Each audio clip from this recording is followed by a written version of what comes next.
وصحبه أجمعين. سبحانك لا علم لنا إلا ما علمتنا إنك أنت العليم الحكيم. رب اشرح لي صدري ويسر لي أمري واحلل عقدة من لساني يفقه قولي واجعل لي وزيرا من أهلي. أما بعد، الحمد لله ثم الحمد لله. Syukur kepada Allah Subhanahu wa taala dengan limpah dan kurnia daripada Allah Subhanahu wa taala. Pada malam ini Allah Subhanahu wa taala menghimpunkan kita di dalam satu majlis pengajian kitab Safinatun Najah. Mudah-mudahan Allah Subhanahu wa taala memberi kepahaman yang sempurna kepada kita semua, seterusnya diberi taufik kepada kita untuk beramal dengan apa yang kita pelajari. Amin ya rabbal alamin.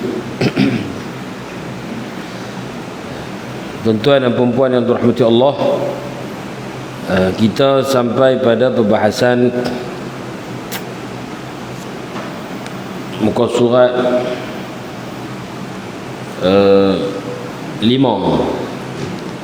iaitu asbabut tayammum. Fasal 12, sebab-sebab tayammum ada 3: ketiadaan air, sakit dan berhajat kepada meminumkan sesuatu yang hidup yang haram dibunuh. Kemudian bila sebut sesuatu yang hidup yang haram dibunuh, dia masuk bab yang tak haram dibunuh, makna ghairul muhtaram, sittah. Malam ni kita masuk pada ghairul muhtarami, sittatun. Qala Syekhul Muallif rahimahullah ta'ala wa nafa'ana Allah bi'ulumihi wa 'ulumi masyayikhina fid darain, amin ya rabbal alamin. Kata musannif, wa ghairul muhtarami sittatun, dan yang tiada dihormati itu 6. Yang pertama, tarikus salati, orang yang meninggalkan salat. Yang kedua, wazanil muhsan, orang yang berzina yang pernah berkahwin. Yang ketiga, al-murtad wal murtaddu, orang yang murtad, wal iyad billah. Yang keempat, wal kafiru al harbi, kafir yang harbi, kafir harbi. Yang kelima, wal kalbul aqur, anjing gila. Dan yang keenam, wal khinzir, iaitu kita pun panggil khinzir lah, lembut sikit. Baik, ini 6 mereka yang ghairul muhtaram. Maksudnya apa? Apabila ada air, kita ada air lebih, minum kenyang dah, hilang dahaga dah, tiba-tiba nak ambil wuduk, air tinggal banyak ni, tiba-tiba mai ada terdapat 6 golongan ni yang waktu tu mereka berhajat pada air, maka kita tak boleh bagi air kat mereka. Air ni tak boleh bagi kat mereka. Pasal apa? Kita tak boleh tayammum pasal kita ada air.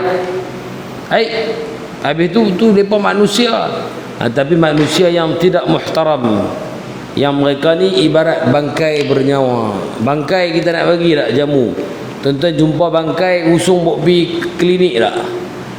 Bangkai kucing mampu dah, keluar habis dah ulat habis, usung pergi klinik ambil ubat tak? Tak dah, tak berguna dah. Kita pergi duk berubat dia, kita duk pergi beli ubat mahal-mahal apa, dia bangkai dah. Maka ibarat itulah orang yang tak sembahyang yang pertama. Mari kita tengok ulama bahas apa orang yang tak sembahyang ni, berat tak dia punya kedudukan dia.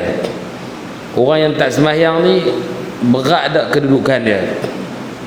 Baik, dia kata orang yang tak sembahyang di sini tarikus salah, iaitu orang yang meninggalkan salat yang fardu. Kalau tinggal sembahyang sunat tak apa. Gagah lah kan tinggal sembahyang sunat. Ni tinggal sembahyang fardu yang difardukan kepada dia. Apa dia? 5 waktu tu. Tak sembahyang ni dipecah kategori dia kata. Orang yang tinggal sembahyang ni pecah 2 kategori. Pertama, yang meninggalkan sembahyang kerana mengingkari kewajipannya. Maksud dia kata tak wajib sembahyang, sebab tu aku tak sembahyang. Yang tu hukum dia fahadha murtad. Orang ni murtad dan dia dibunuh kerana kafir dia, kerana murtad tu hukum dia. Dan dia tidak dimandikan dan tak disembahyang jenazah dia. Dan dia ni dikebumi di perkuburan orang bukan Islam. Dan harta dia dirampah menjadi harta dimasuk kepada Baitul Mal. Yang ni orang yang tinggal sembahyang yang mengingkari kewajipannya. Zaman kita ada tak lu ni? Ada tak? Dia tak sembahyang bukan sebab malas. Dah dia kata tak kena lah. Dia ingkar kewajipannya. Sembahyang ni di antara minal ma ulima minad din bidarurah. Benda yang tak perlu orang bukan Islam pun tahu kata orang Islam kena sembahyang. Apatah lagi orang Islam. Tiba-tiba dia kata tak kena sembahyang. Mengingkari kewajipannya. Itu dibunuh hukum dia. Tapi sekali kita tengok syarat dia. Itu yang pertama, tinggal sebab mengingkari kewajipan. Yang kedua, tinggal sebab malah dan mengambil ringan, tahawunan wa kaslan. Dia buat mudah, dia kata ambil biar habis dah malah mayang. Dia buat malah. Siapa tak mayang malah nyegan. Orang ni dibunuh juga. Ghair muhtaram. Tapi dia dibunuh haddan, hukum hudud. Dan dia dimandikan, dikafankan, disolatkan dan disimpan ke bumi di kuburan Islam macam biasa. Dan harta dia untuk waris dia, tak dirampah. Harta dia untuk anak cucu dia yang ditinggal. Tapi dia ni malah mayang je. Cuma mereka ni nak dibunuh pun ada beberapa syarat. Dia kata yang pertama, dia memang tinggal tanpa uzur. Ada uzur tak? Tak, malah. Yang pertama. Yang kedua, dia mengeluarkan solat ni daripada waktu uzur. Maksud dia kalau waktu tu boleh jamak. Dia tinggal sembahyang zuhur, boleh jadi dia sakit. Rupanya dia nak buat jamak takhir. Macam kita tak sembahyang zuhur musafir. Malah ke tak? Malah agak kadang-kadang ni. Tapi bukan pasal kita tak mau sembahyang, takhir. Maka dia tinggal zuhur, dia tak akan dibunuh melainkan setelah taghrub asy-syams, terbenam matahari. Makna dia tak sembahyang terus zuhur asar. Ini hukum dia. Maghrib pun sama, dia tinggal maghrib tak dihukum bunuh melainkan setelah terbit fajar. Masuk subuh dah. Maka baru dilaksanakan.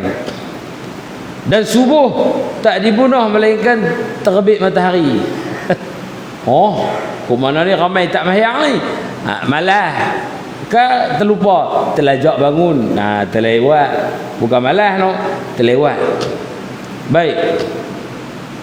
Maka itu yang syarat kedua. Tak cukup lagi. Yang ketiga syarat dia, setelah imam suruh, mana pemimpin suruh, dia diperintahkan oleh pemimpin untuk taubat.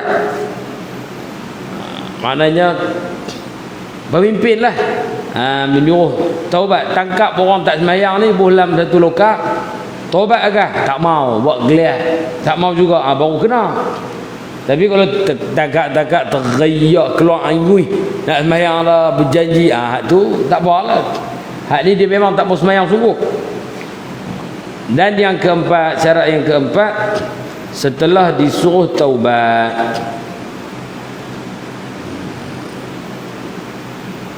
Tapi syarat yang keempat ni sunat je, tak suruh taubat tak apa dah. Tapi suruh dia sembahyang, tak mau ke?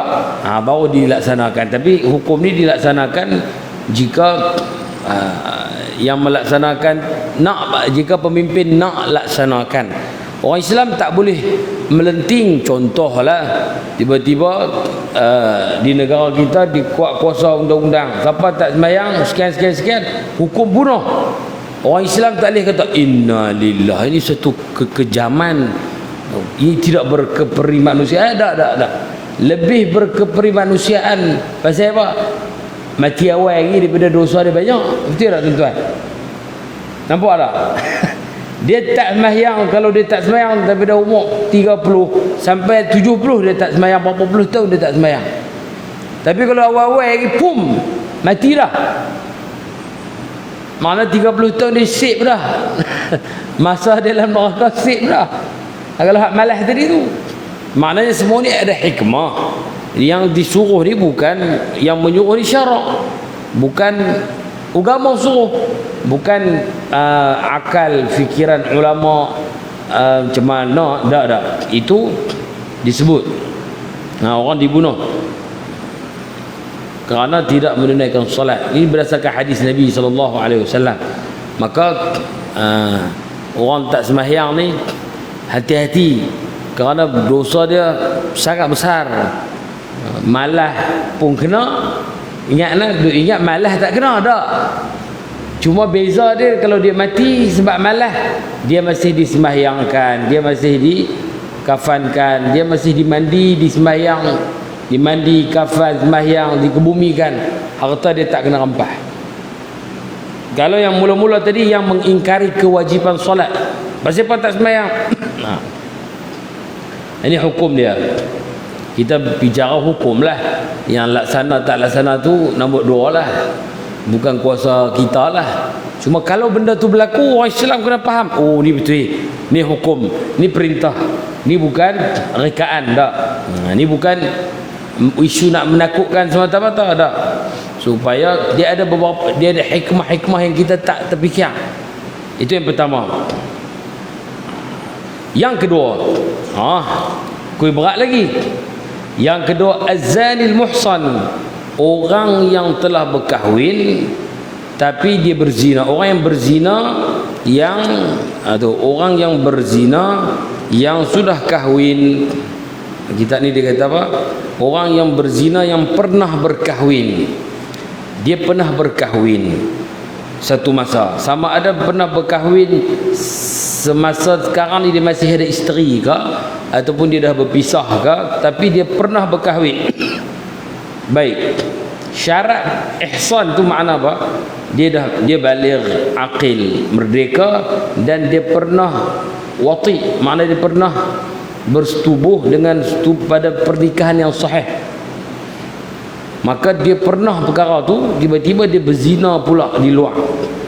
Maka orang ni had dia, hukuman dia ialah rejam dengan batu. Dia punggai dengan batu sampai mati. Sampai mati. Tu hukuman hudud dia. Dia direjam, makna dia ditanam badan dia separuh, kemudian dia dibaling batu. Dibaling batu tak boleh besar, batu sederhana. Punggai. Semua orang yang tengok dia tak boleh rasa kesian. Kena punggai sampai dia mati. Tu dia lah. Kita fikir tuan-tuan, Allahu Akbar, teruknya.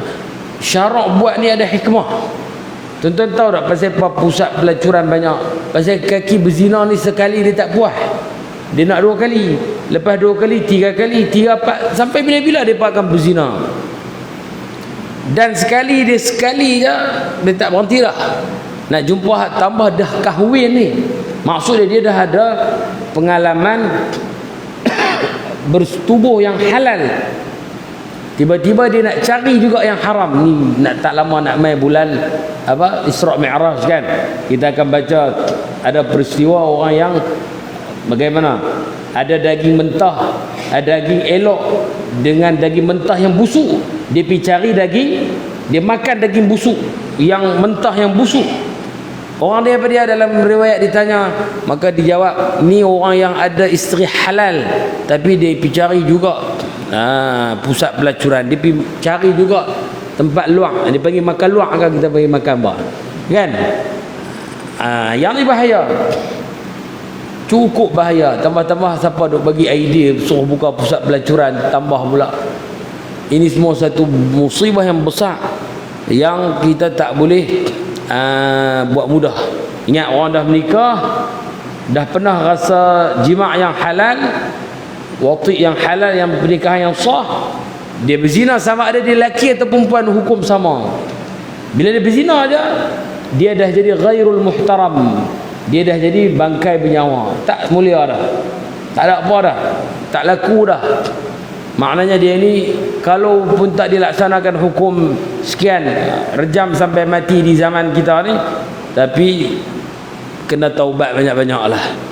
Kalau Allah, mudah-mudahan Allah terima, ya Allah penerima taubat, tapi tak tahu macam mana. Pasal syarak tahu orang yang dah kahwin pun berzina, maknanya taubat dia bohong lah. Boleh jadi dia akan buat lagi dan lagi. Wallahu a'lam. Itu hukuman berat.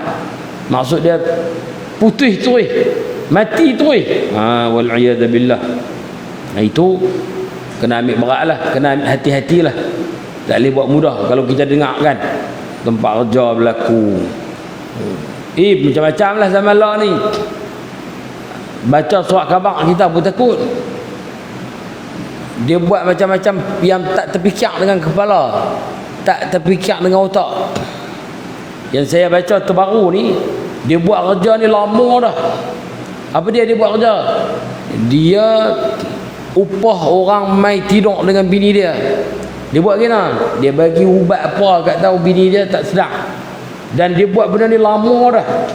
Kantoi tu pun lama. Setelah kejadian tu berlaku, bini dia saja pergi krosek telefon untuk lelaki dia. Krosek tengok gambar dia. Mai mana ni? Tekan mai. Rupanya dia mengaku dia buat kerja ni lama dah.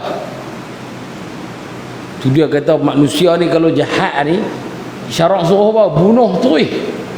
Kita tak ada fikir seronok. Kita fikir kena dekat anak kita, dekat orang dekat dengan kita, cukup dah, redha dah. Kan ada satu orang lelaki nak berzina, mai jumpa Nabi. Ini sahabat ni, ya Rasulullah, aku ni nak masuk Islam, aku orang Islam, boleh hak lain semua boleh buat, tapi tajuk pi berzina ni aku tak boleh tinggal lagi ya Rasulullah. Macam mana ni? Nak minta izin, kok Nabi kata, pi. Maka Nabi kata kat dia, cuba kamu fikir, kamu redha tak, kamu suka tak kalau perbuatan ni dekat adik kamu, adik perempuan kamu, kak kamu, mak kamu. Dia dengar tu baru dia terfikir, kalau orang lain main berzina dengan adik aku marah juga. Dengan kak aku, aku marah. Dengan mak aku, tak boleh. Lepas tu Nabi kata, yang hang duk berzina tu, dia ni tak terlepas daripada adik orang, kak orang, mak orang, anak orang. Betul tak? Orang perempuan bukan keluar dari bukit, main daripada pak, daripada mak ada. Maka seperti mana kamu tak suka, orang lain pun tak suka ditinggal zina. Dengan sebab Nabi SAW bagi cara fikir bagi betul. Tapi kalau orang dia dah tak boleh fikir dengan logik dah, dia nak buat dengan nafsu, maka syarak bagi kata putih. Hang ni tak boleh hidup dah, piak terus. Sampai tara tu dia punya hukuman berat. Baik. Yang ketiga, wal murtaddu, orang yang murtad, wal iyad billah. Murtad ni macam mana dia kata? Iaitu orang yang keluar daripada Islam, sama ada dengan perkataan, perbuatan dan i'tiqad. Ini namanya murtad. Murtad ni dia tak berlaku dengan semata-mata tuan-tuan terus pi sembah tok kong semata-mata, tak.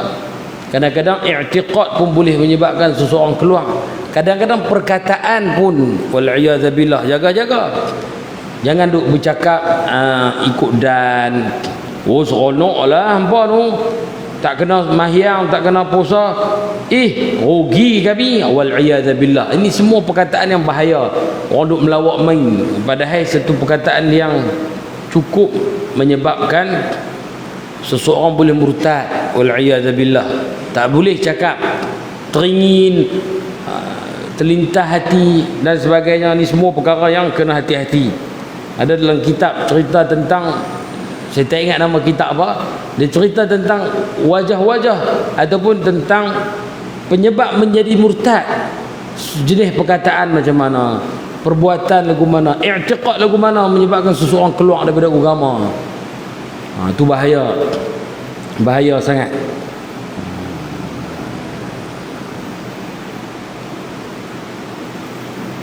Itu tajuk murtad. Maka kita kena belajar lah, tuan-tuan duk belajar tauhid. Tanya tok guru tauhid, tanya ustaz kita, macam mana ustaz lagu ni, orang kata lagu ni boleh tak? Boleh tak? Tak boleh ke? Macam mana ni perkataan sekian. Tak boleh.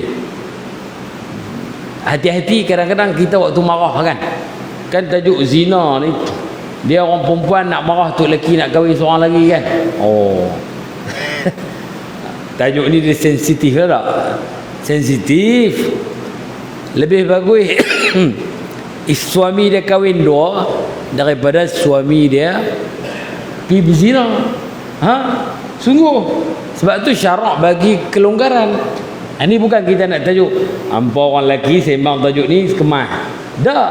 Ini satu perkara yang tak boleh dia menafikan. Orang perempuan tak boleh benci. Walaupun untuk diri dia berasa tak berapa nak setuju lah untuk suami dia. Cukup. Saya tak berapa nak setuju suami saya ni, saya kenal. Cukup.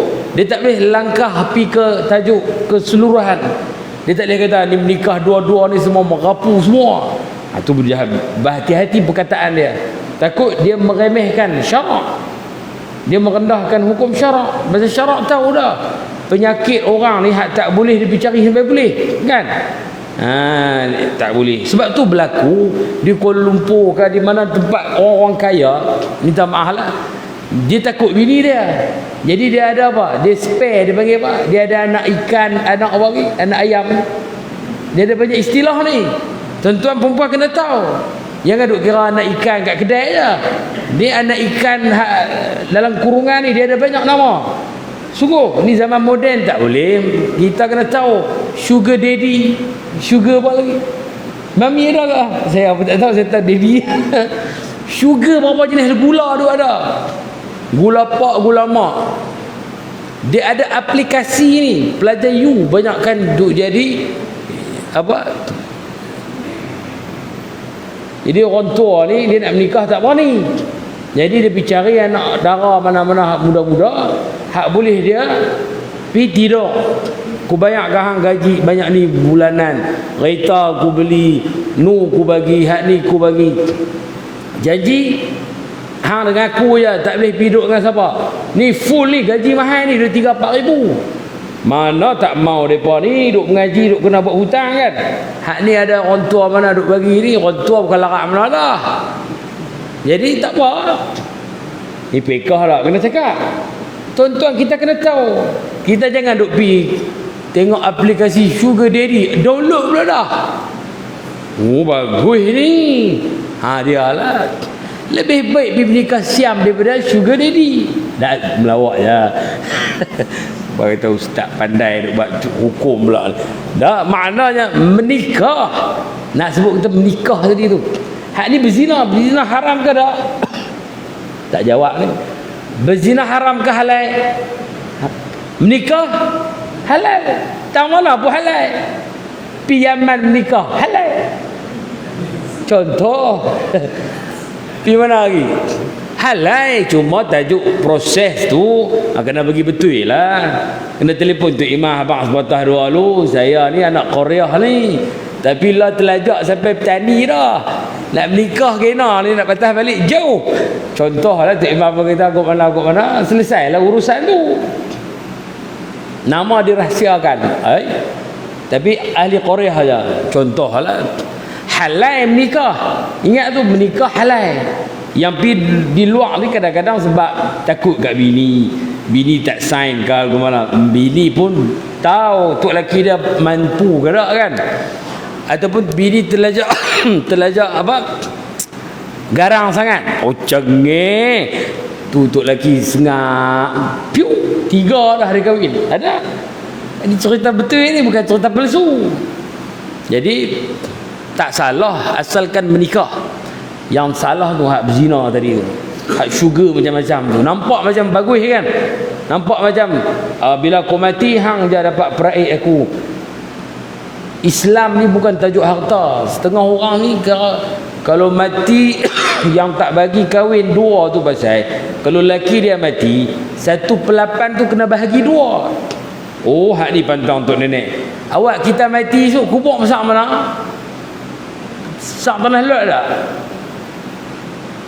Pernah tengok ada orang tanam besar tanah lot? Bagi tak kalau orang request kat masjid, saya mati nak besar tanah lot. Situ saya seorang dah. Tak ada lah. Besar lah. Kecil je rumah kita esok. Jadi dia marah sangat-sangat tu yang tak bagi tu. Bila tak bagi tok lelaki dia, tu sugar daddy-nya macam-macam. Itu bahaya akhir zaman ni. Orang perempuan pun masalah, orang lelaki pun masalah. Pasal mereka tak ikut syarak. Syarak bagi ya nikah lepas pun kalau mampu. Tak mampu 3. Tak mampu lagi 2. Tak mampu seorang. Lagi tak mampu tak menikah. Puasa. Tu je. Tapi dah tak mau pakai juga. Nak perinya, nak mudahnya. Dan tak mau ambil tanggungjawab. Sebab tu mereka pergi cari pusat-pusat pelacuran dan sebagainya. Mudah-mudahan Allah pelihara zuriat kita. Anak kita piantang perempuan-perempuan darah, anak darah ni, kita bagi sebulan 100, tiba-tiba pakai kereta BMW hak baru keluar. Kena tanya beli mana? Yalah kita takut hak masalah ni. Ni kita pun asal dapat duit gelap mata terui. Ambil duit mana? Allah rezeki maui. Alhamdulillah. Kita tak tahu. Ni macam-macam ni. Saya sembang dengan orang, kalau dengar cerita kita tak percaya macam-macam. Kena ambil tahu juga. Yang duk kira kot kampung kita juga. Kena tahu sama ni kot luar ni. Kadang-kadang mereka berjanji dah. Naik bah nak pergi mengaji tu, mereka berjanji dah sama mereka. Naik bah kat Syahab Dana hari sekian-sekian. Seat aku beli belah tu, hang beli belah ni. Naik bah, Allah mak cik duduk sebelah orang lelaki. Mak boleh, Allah hang tidur elok-elok lah. Padahal beli tiket sekali. Kita kena muhung hidup-hidup. Patutnya naik tengok. Hang kenal tak anak aku? Kenal makcik. Tahu dah anak aku punya akal. Pulas 2 kali telinga. Seolah-olah lagu tu lah. Lepas tu yang menyebab zina lagi pasal apa? Mas kahwin, mahar mahal sangat. Tajuk ni syok. Betul tak? Nak menikah ke? Kerja lagi. Dia kata baru duk cari kerja. Tak boleh. Adalah duk buat kerja sikit-sikit, duk buat mutu hantar makanan. Tak boleh. Kerja dah. Rumah ada lagi. Rumah baru nak sewa. Tak boleh sewa, kami rumah tanah sendiri baru beli. Kereta Proton, tak mau. Toyota dengan Honda je. Tu yang menyebabkan dia berkata lambat halal, lambat kita ambil hak haram dulu, nanti kita taubat. Macam-macam. Hak teruk lagi, dekat nak menikah seminggu, 2, mereka selesai dulu. Esok waktu menikah, mereka kata, alah orang bukan tahu. Tengok. Keluar anak zina berapa orang? Seorang. Wal'iyadzabillah. Ni banyak. Banyak perkara yang kena ambil perhatian lah. Mahar tinggi ke, kita buat syarat banyak sangat. Banyak sangat syarat, betul. Kadang-kadang kita pun nak jaga anak kita pun teruk, nak bagi ke orang ikut dan tak mau juga kan. Tapi ada hadis Nabi sebut tentang apabila datang orang lelaki yang baik, minang anak kamu, tiba-tiba kamu tardawna dinahum, kamu dah puas hati dah agama dia, akhlak dia, tiba-tiba tak mau, maka akan jadi kerosakan yang banyak. Macam mana? Macam itulah. Kok nu belakang, kok ni. Minta jauhlah keturunan zuriat kita. Dan bukan minta saja, usahalah. Pasal dia bagi pak zaman moden tak sama dengan pak zaman tak moden kan. Pak dulu zerakah, lepas terkencing dalam seluar tu kira tidur tu. Lah ni pak buka pintu dia tidak, kau bunyi siap. Katuk punya pintu dia buka balik telefon. Ha. Mana budak lah terror sangat-sangat. Dulu TV, kita kata TV ni buang masa kan. Lah depa kata tak mau mak, tak mau tengok TV dah mak, nak periksa dah, tengok telefon. Ha. Depa pakar pada kita lagi, maknanya katuk pintu je selesai. Ada internet habis terus. Mana kena pantau, tak boleh beli bagi ikut hang lah, tak boleh. Dalam telefon ni lah macam-macam kenal. Ni dia kenal orang jantan kuk telefon. Budak lelaki, budak perempuan ni pun kadang-kadang hak duk mengorak dia tu tok wan orang lah. Sungguh kena baca, tengok, terkejut. Kena kat cucu kita dah takut-takut. Jadi kita kena ambil perhatian lah. Biar nampak kalut sikit zaman ni, tapi mudah-mudahan mereka selamat. Kita banyak berdoa, suruh mereka sembahyang mengaji, suruh banyak selawat. Ni antara penting. Orang banyak selawat ni payah nak buat maksiat, pasal dia kasih kat Nabi. Kasih ni menyebabkan kita nak buat maksiat kurang. Ada tapi dia tak kuat, macam orang yang tak kasih kat Nabi. Sebab tu kena banyak selawat, suruh dia kasih kat Nabi. InsyaAllah maksiat ni dia slow sikit, dia kurang sikit. Itulah antara cara-cara yang kita boleh buat lah. Mudah-mudahan begitulah. Baik, itu yang keempat. Yang kelima, lain kita yang ketiga. Yang keempat, kafir harbi. Kafir harbi dia apa dia?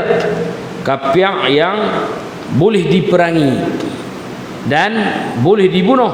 Sebab apa? Mereka ni memusuhi orang Islam. Mereka ni tak ada perdamaian dengan orang Islam. Memang mereka nak perang dengan orang Islam. Yang tu pun kalau ayam ada, tak boleh bagi kat dia, biar dia mampu kering lagu tu. Sebab dia pun kalau bagi minum, pum dia bunuh kita. Itu bagi kafir harbi. Adapun di negara kita yang ada ni, secara umumnya zimmi lah. Zimmi ni maknanya mereka duduk di bawah pemerintahan orang Islam, dan mereka ni ada perjanjian damai dengan orang Islam. Secara mudahlah, mereka ni duduk di bawah negara orang Islam. Dia duduk di sini, dia kena ikut peraturan sini lah. Tak boleh sekian.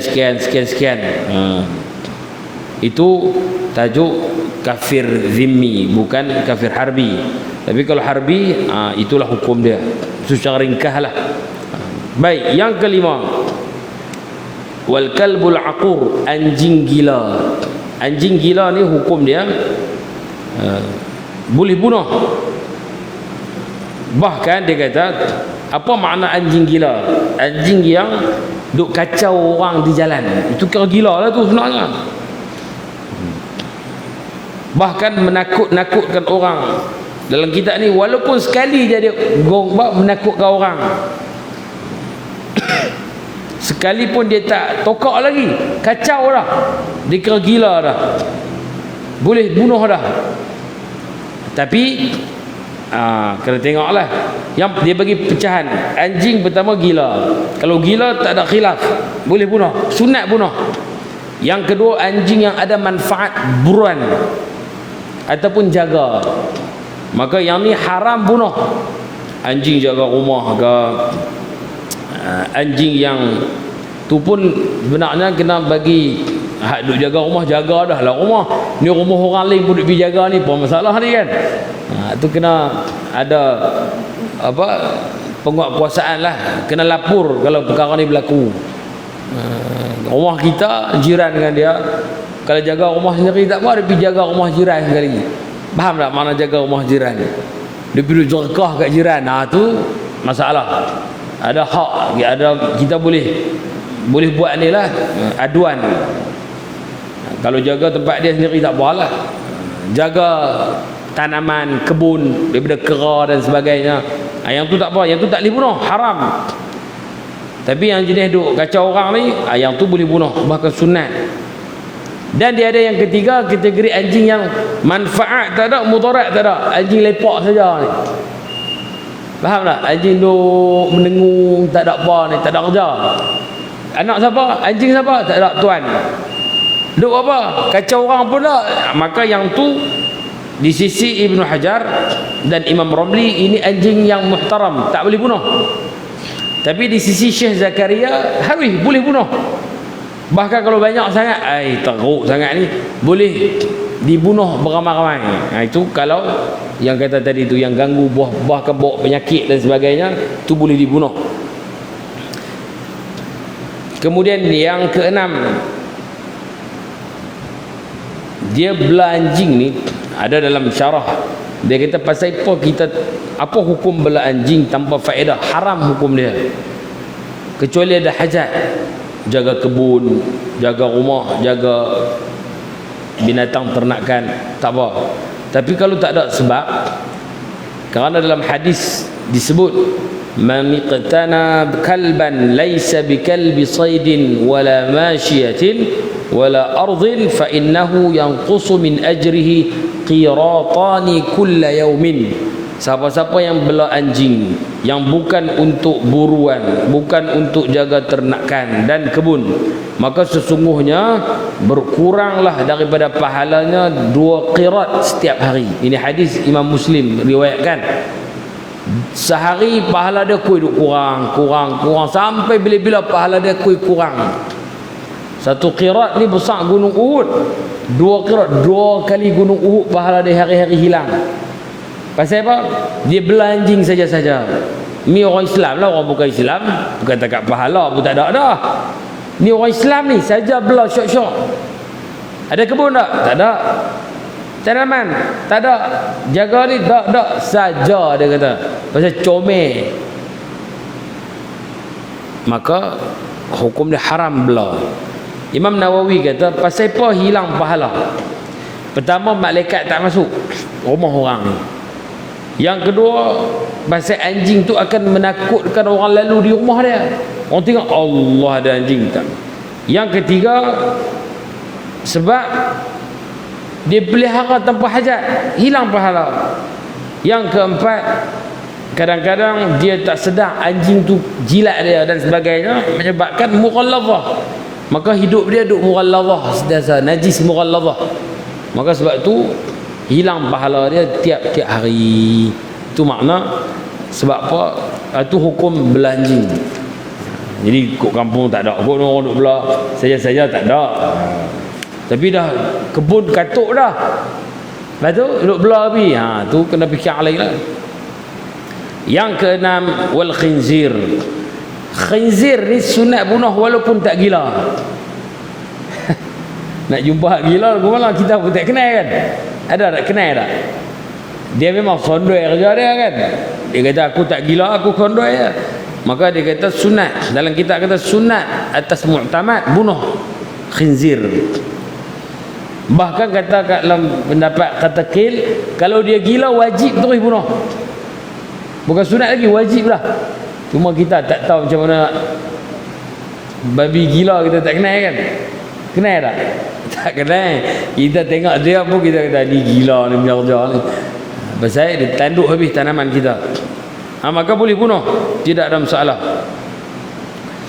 Baik, dalam hadis Nabi SAW juga menyebut ada 5 binatang yang kalau bunuh tak ada masalah.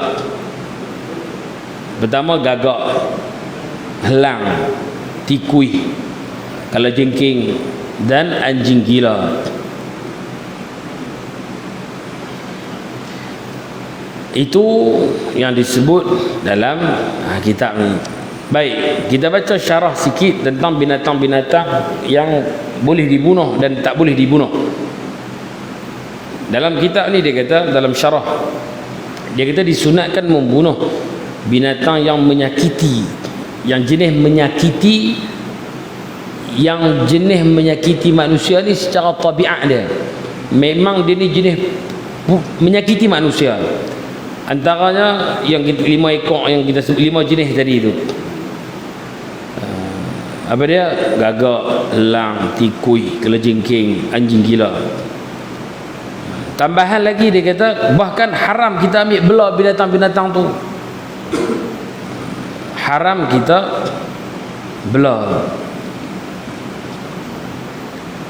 Kemudian yang sunat lagi kita bunuh. Antaranya rimau, singa. Tapi yang bunuh ni pun kita ada undang-undang tempat kita kan, jangan duk pergi cari kat hutan, pam bunuh. Rupanya nak pergi balas kulit dia. Tu bukan bunuh. Hak ni bunuh jikalau mengancam kita lah. Jumpa rimau depan mata, maka ni tak boleh ni, undang-undang bahaya bunuh ni. Elok dia bunuh kita. Pasal dia bunuh kita, dia tak kena hukum dia dah. Dia makan orang, habis selesai. Maka kita sunat boleh bunuh. Kemudian boleh bunuh lagi, kita beruang, cicak. Ni semua yang sunat-sunat bunuh. Bahkan siapa bunuh cicak, dalam hadis kata siapa bunuh cicak dengan sekali pukulan, maka dia dapat 100 hasanah kebaikan. Wa fi tsaniyati duna dzalik, kalau dibunuh dengan 2 kali pukulan, maka pahala kurang sikit. Kalau 3 kali kurang sikit. Kalau sampai 10 kali malah pahala dia kurang, dia tak dapatlah 100. Kurang banyak mana wallahu a'lam. Tapi bunuhlah, sebolehnya bunuh sudah, kerana mengurangkan kesakitan. Sekali pak dia mampu hiteri, maka sunat. Menyiksa tak boleh binatang ni, tapi kerat kaki dia, kerat kuku dia, tu satu masalah besar tu, tak boleh. Yang boleh bunuh lagi apa dia? Nyamuk. Dia tanya, nyamuk boleh bunuh lah? Elok sangat kena bunuh tu. Kutu. Ni semua disebut, dia nama lebih kurang sama. Dalam kitab bahasa Arab ni kita jenuh nak cari kan. Gagak saja nama macam-macam gagak. Jadi kita pun pakai gagak tu. Dia ada jenis dia. Lalat dan sebagainya. Yang haram bunuh, antaranya kita bunuh semut as-Sulaimani, dia bagi an-naml as-Sulaimani. Apa dia? Iaitu al-kabir, yang semut besar. Semut besar, hak jenis tak ketik orang ni. Semut besar ni, semut hitam besar tu, bunuh dia haram, tak boleh, dilarang. Tapi kalau kecil, hak merah, hak jadi ketik orang tu, yang tu sunat bunuh. Yang tak boleh bunuh lagi, dia kata kelawak, khufash, tak boleh bunuh ke? Kita nak marah tengok dia kan, halau je, tak boleh bunuh. Tapi sekali kita bagi kesimpulan dia. Yang disunat bunuh ni caranya tanpa membakar. Jangan bunuh binatang dengan bakar, Nabi larang. Kerana Nabi satu hari Nabi dengar ada seorang sahabat bunuh binatang dengan membakar. Nabi kata tidak boleh membakar. Tidak boleh membakar melainkan tuan, tidak boleh membunuh dengan api melainkan tuan api. Maknanya Allah. Allah saja boleh seksa bakar kita dengan api. Kita tak boleh bakar haiwan dengan api, bunuh dengan api. Tu pun ulama bahas. Kalau nak bunuh tak ada cara lain, tebuan. Duk pergi tangkap tampak satu-satu, kali dengan kita habis. Tapi kalau buh api, buh ni leliuk habis semua, maka tak apa. Tak ada cara nak bunuh dia, melainkan dengan tu je jalan dia, maka tidak ada masalah. Kemudian dia kata,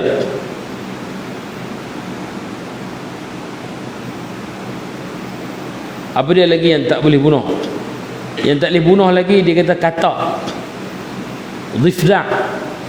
Katak tak boleh bunuh, haram bunuh katak. Kerana Nabi sebut suara katak tu ialah tasbih. Dia duk ong tu tasbih tu. Bukan bagi hujan tak. Dia sedang bertasbih. Maka haram juga bunuh katak. Hati-hati. Orang yang geli tak apa, tapi jangan bunuh, halau aja, jangan bunuh katak. Itu antaralah dalam kitab sebut tentang binatang-binatang yang boleh dibunuh dan tak boleh dibunuh.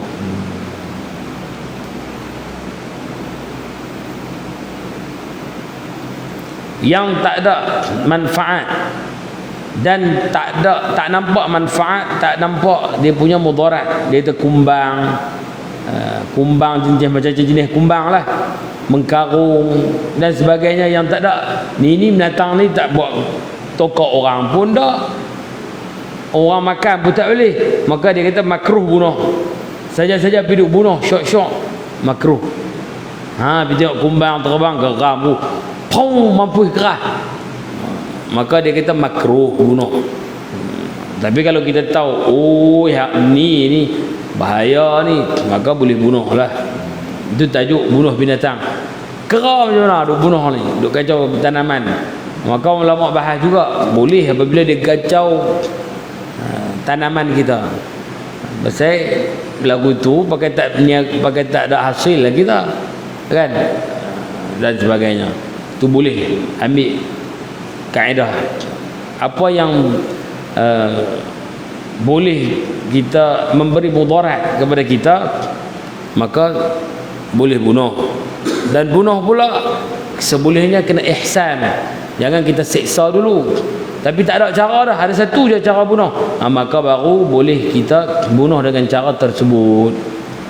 Ada orang tanya kan, ni apa rejam tikus layang kan dia tangkap buah dalam sangkak tu, nak bunuh ke mana, jemuk tengah panas ke, nak bunuh katok pam, dia kata buka-buka hilang. Kan binatang tu bukan boleh duduk tunggu, sangkak tu kita buka-buka, handuk sak aku nak katok, hilang lah, dia nak tangkap pula lah kali. Dia kata maka tu terpulang pada kaedah yang kita anggap tu je cara nak bunuh dia, nak mengurangkan keburukan binatang-binatang tersebut. Itu berkaitan dengan binatang-binatang yang harus dibunuh, haram dibunuh, dan makruh dibunuh. Apa dia lagi dalam kitab sebut?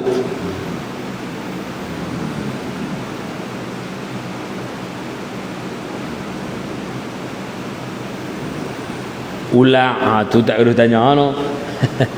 Ular boleh bunuh tak? Ustaz tak sebut lagi. Tu semua kita tahu lah. Haiwan yang memberi mudarat pada manusia, bahkan Nabi kata walaupun di tanah haram boleh bunuh. Tengah duk pakai ihram ni, ular duk ada, membunuh tak boleh. Macam mana? Patuk habis kita, maka boleh bunuh binatang-binatang tersebut apabila walaupun dalam keadaan ihram di tanah haram boleh bunuh binatang-binatang yang membahayakan tersebut. Dalam kitab dia ada bicara tentang binatang yang halal, haram makan, itu tak apalah, itu nantilah, duduk dalam bab belakang-belakang. Selesai. Itu tajuk malam ni, ghairul muhtaram. Kemudian baru masuk bab syurutut tayammumi 'asharatun. Wallahu a'lam bis-shawab. Ada soalan tak?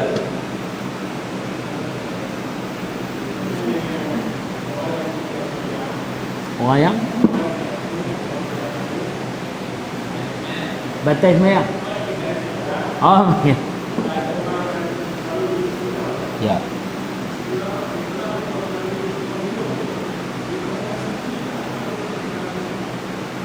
Mereka dikira suci ataupun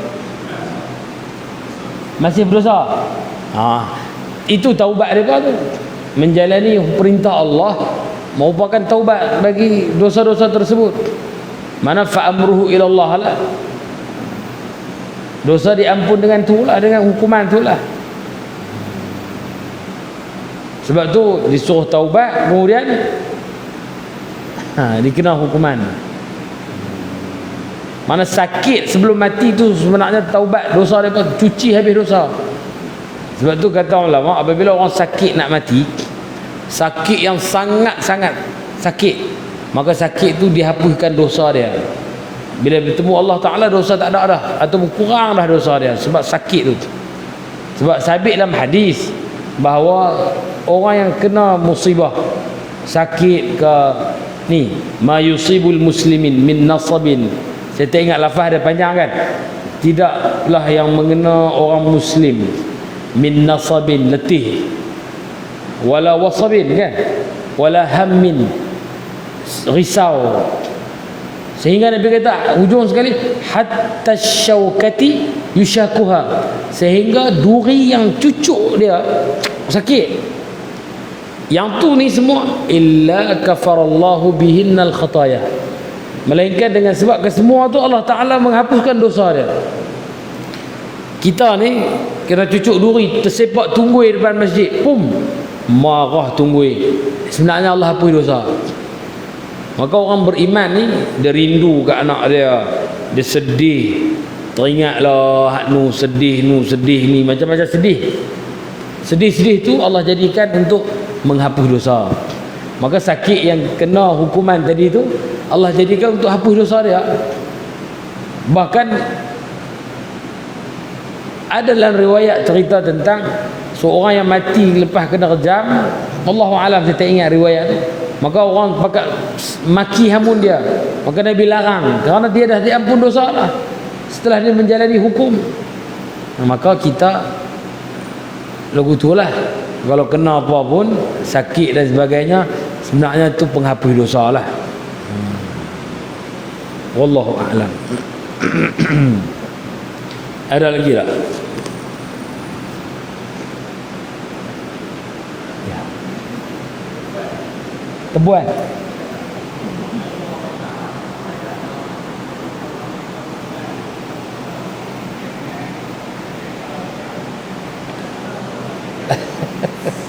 Dah bakar tadi tu. Dia gini, cara bunuh Nabi tak bagi bakar. Tapi dalam kitab kata melainkan in ta'ayyana, tertentu dia punya cara dia. Tak ada cara dah, memang kena bakar aja dia kata. Hak ni kalau tak bakar pergi duk tampak sarang dia tu. Dia kata illa in kana ta'ayyana, in kana ta'ayyunun tariqan liqatlih, apabila adalah tertentu cara bunuh dia, maka ikut pada pakar lah. Kita pergi pam boh lagu ni katok-katok, cara ni semua cari pasal belakang ni kan, kena ambil galah panjang pergi mampu habis, tak ada masalah sebenarnya. Contoh susah, kita nak bakar sampah, semut duduk bawah tu, pakai tak bakar langsung, kita halau lah dulu, hei pi, dia tak pi lah. Maka atas sebab yang tak dapat dielakkan, lagu tu lah cara dia, boleh, tidak ada masalah. Jangan saja seksa ni, seronok pi tengok semut banyak ekor, pi duk bakar mereka pergi mampu, tu tak boleh, tu dosa besar tu. Dosa kita bunuh dengan siksa haiwan. Tapi kalau tak ada cara lagi, yang tu je cara. Macam-macam kan orang bunuh binatang tu, buat lagu tu, buat macam-macam cara. Itulah kaedah masing-masing lah. Wallahu a'lam bis-shawab. InsyaAllah pertemuan akan datang kita baca bab tayammum. Bismillahirrahmanirrahim. Alhamdulillahirabbil alamin, wassalatu wassalamu ala asyrafil mursalin wa ala alihi wa sahbihi ajma'in. Allahumma anfa'na bima 'allamtana wa 'allimna ma yanfa'una wa zidna 'ilman nafi'a wa barik lana fima a'taytana. Alhamdulillahirabbil alamin.